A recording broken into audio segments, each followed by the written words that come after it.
So today our guest is Dr. Alfredo Angeles-Boza. Dr. Alfredo Angeles-Boza was awarded a BS in chemistry from Universidad Católica del Peru. After this, he attended Texas A&M University, where he was awarded a PhD in chemistry.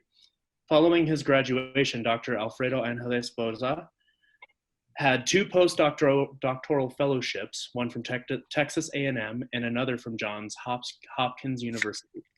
Currently, he is an associate professor at the University of Connecticut, focusing on inorganic synthesis and antimicrobial peptides. So I would like to start by thanking you for joining us at the University of Colorado Denver from Connecticut via Zoom. Alfredo, how are you today? I'm doing great. Thank you for the invitation. And I must say that you have a wonderful pronunciation in Spanish. Oh, I appreciate that. I was practicing it, trying to make sure it was as good as I could make it. It was great. Thank you. As a team, we have come up with some questions that we would like to ask you regarding your academic and professional development. The first of which is, what motivated your drive to pursue research as your vocation, and what motivates you to continue? Give me 1 second. I need to drink something. It's not beer. Of course. This is a Peruvian drink, Inca Cola. Oh, okay. Interesting. Yeah, it is yellow. It is not dark like other colas. So hopefully one day you have the chance to try it. So they don't sponsor me, so I'm sorry for that. Yeah, so motivation to drive, pursue research. I would say that since I was a kid, I always had questions about everything, and not just about science. And I feel sorry for my parents because they had to answer those questions. Although for the most part for them, it was just, it is the way it is. So just listen to me. But also my environment, my brother, he also has a PhD, he's a petroleum engineer. My sister is a biologist. So I think everybody decided to go for science. So you come from a family of academics?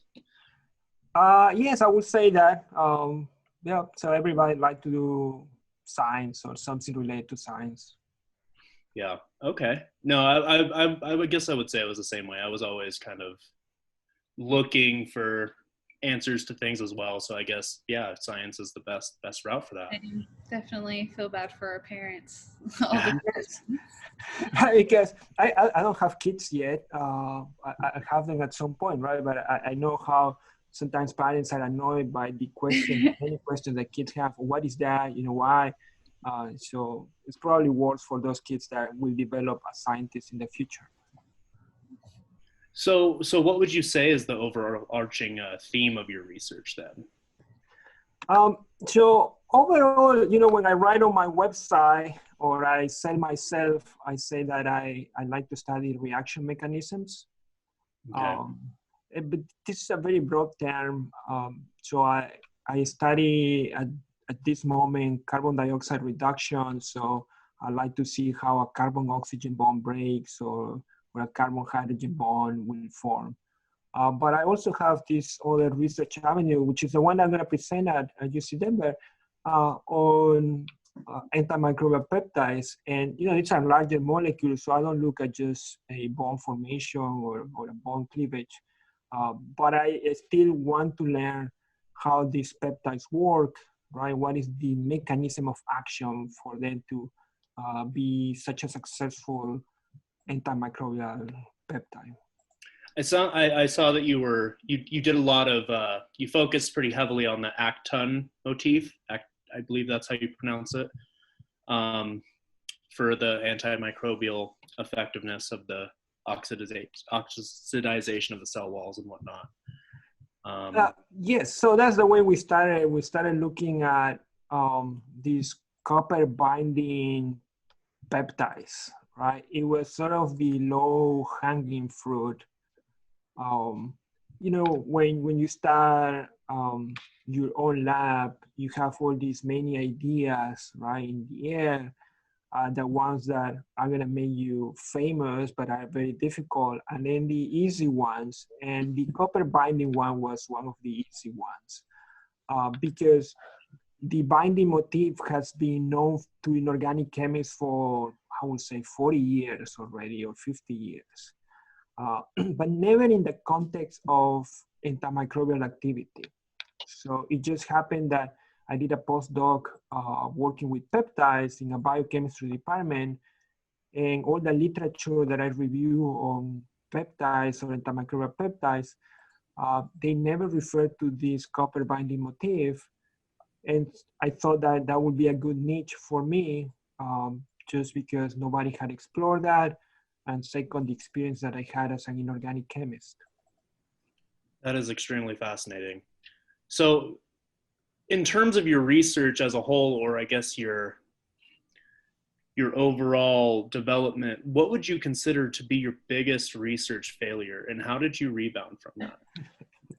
My wife is laughing. She's on the other side of the computer. And she's laughing because, right, she also has a PhD in chemistry.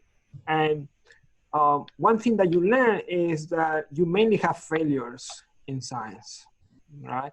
If you look at my notebooks as a undergraduate student, graduate student, postdoc, you will see that the majority of pages are filled with failures. It is just with the successful experiments that then you get to publish, right? But I would say that in terms of percentage, yeah, maybe when I was getting to postdoc, I could see a larger percentage of success in terms of experiments. It was never a large difference between that level postdoc versus undergraduate, right? Maybe at undergraduate level, 1 out of 20 experiments work, 19 were bad. Then when I became a graduate student, it was 2 out of 20 working. And as a postdoc, it was 2.2 out of 20 working, right? So I think you get used to that, to the failure, and it's part of being a scientist. That's very motivating as an undergrad. You know, we see you guys, and we don't see the failures as often. So, you know, when we hear that the people we look up to have made failures, it is very, I guess, helpful for us to grow as well. Like, that's a normal thing. Yeah, it's not just me. No, it is very normal. And you know, one thing that is bad, right, is so when we do a presentation, we show only the successful experiments, right? When we talk about our research on Twitter or, you know, Facebook or well, I don't think many scientists use Instagram these days, but most of them will be on Twitter. Then we also say, oh, you know, I received a grant or I published a paper. But we don't say, oh, my paper got rejected for the 5th time. I'm going to send it to the next journal in line, right? Mm-hmm. And then so everybody else gets this wrong impression that for people that are PIs is always success after success. It is not that way. Right. So I guess on the opposite of failure for research, what would you describe as your greatest success? And are these successes big enough to motivate you to continue going, or are they just, you know, how do you feel about those in general when they happen? I mean, obviously success is a motivation, right? If you are good at, you know, I like soccer, right? If you are good at soccer when you're a kid, then you keep playing it. Right? Yeah. Just because everybody says, oh, you're so good, and that motivates you. And it's gonna be very similar in research, right? So that's why it's so important to have the right mentor that will motivate you very early, right? With those, remember I told you 1 out of 20 experiments as an undergrad will work. You know, if your mentor, you know, when you get that good result tells you, hey, you know, this is great, good work, then that's going to motivate you to continue. Whereas if they put more emphasis on the 19 bad results, and then it's more likely that you're going to quit. Right? Okay, so in terms of, do you have a specific success that sticks in your mind in terms of your overall research, or is it just? No, I cherish every single one, every single paper. But if I guess I was super happy with my paper as an undergrad, even though I wasn't the first author. Just being there, right, it made me super happy. There are things that you always remember the feeling, right? Like you remember, oh, I was extremely embarrassed when this happened, and that's what you remember. I was super scared. When I published my first paper, yeah, I do remember that excitement. Wow. Okay. I wish we were meeting in better terms. Unfortunately, COVID-19 has really changed the way we do things in the world right now. We had wanted to ask you if the evolution of COVID-19 has influenced your everyday routine in either a personal or professional way, and how has this transition been for you, if it has affected you? Yes, of course it has affected me, right? But I have to say, right, as a professor, I am in a privileged position, right? Like if you compare me to the average person in the world, right? Not just the United States. I had it easy, right? I had to switch everything to online teaching, meeting with my students online. And that has been a problem, but overall, nothing compared to what other people had to suffer. But yes, it has affected me. I like to talk to my students in a way, my students, they tell me the results, and that is always exciting, right? Good results, bad results. I like to listen to them. And now I don't get to do that often. I can relate to that. I was extremely fortunate to have kept my job and to have stayed, somewhat secure. I mean, besides having to stay home, but, compared to other people who lost their jobs, and I was incredibly fortunate as well. So I guess moving a little bit away from lab work. So when you're not in the lab, what are you doing? I mean, how do you balance personal and professional life? You said you don't have children yet. So what do you normally do? So in my free time, when everything is normal, my wife and I like to watch movies, so we go to the movie theater. We like reading. Usually we don't like reading the same kind of books, so that gives us the opportunity to tell each other, about the books we're reading. I like to play soccer. I don't do that as often as before, putting aside COVID-19, right? Now I don't do it at all. But before COVID-19, I would say I would play at least once a week, sometimes twice a week. It all depends how long the leash is. My wife would complain if I play too often. But yeah, so that's what I do in my free time. So for some reason I'm stalling for a second. So did you have a favorite class or area of interest during your undergrad that you didn't pursue? Like I'm a big fan of philosophy and evolutionary biology, but of course nobody has time for all of that. So did you ever have an area that you loved but you just couldn't? Oh, that's a tough question, right? Because I always like to learn about everything. So there were many courses I wanted to take, but the Peruvian system at that time, I'm from Peru, right? So the Peruvian system at that time was very rigid, where you have very few options besides the core curriculum, right? Okay. So I remember we had maybe 3 or 4 electives total. So anything will mean to stay extra time at college, which I don't mind, right? I have remained my whole life at college. I'm still here. But because at that time I had to pay for that, or my parents had to pay for that, then I decided not to take other courses. But, if maybe learning more about philosophy would have been good for me. After all, I have my Doctor of Philosophy, right, attached to my name. Right. So Cheyenne had a question she had wanted to ask. Sure. Do you have the question, Cheyenne, or do you want me to go ahead and Yeah, read no, it? I read your paper and saw that eczema was correlated to a lack of AMP production. So I was wondering, like, what specifically would increase or decrease the production of AMPs naturally?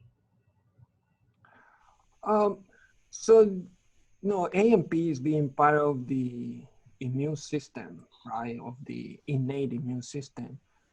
There is a background production that we all have, and it all depends on your state of health and your genetics, right? I don't think it's known right now what will increase it, other than if you have an infection, yes, it will increase, but I will not suggest anybody to go and get an infection. Uh, but you know, it's just part of the immune system. And I heard somebody, an immunologist, who once told me, you know, the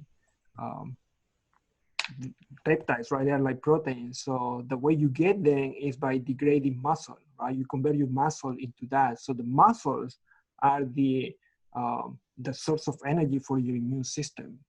So that's why you want to build as much muscle as possible. I mean, not like the rock, but in general.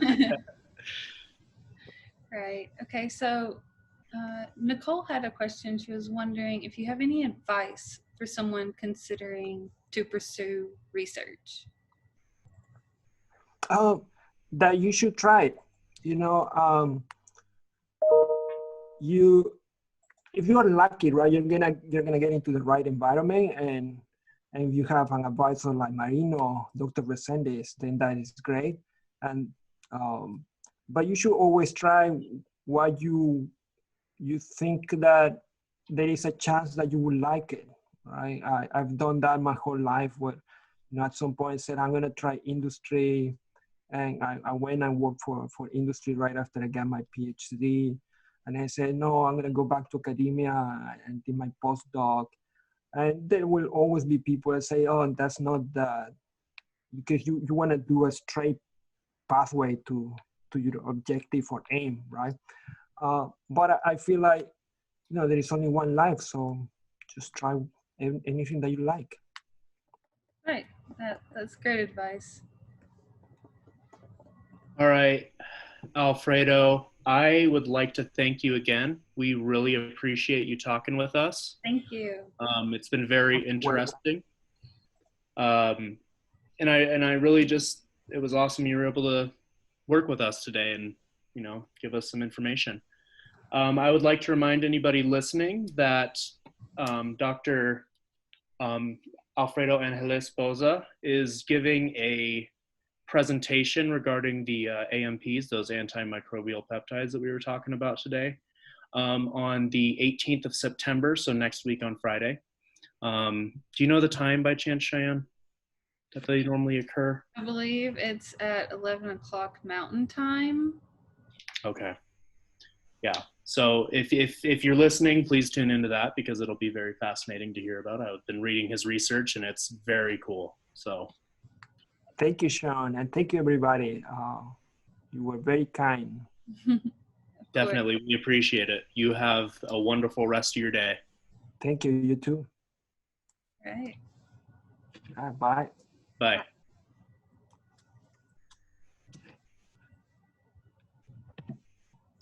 That's when we cut. Yep, I think we're good.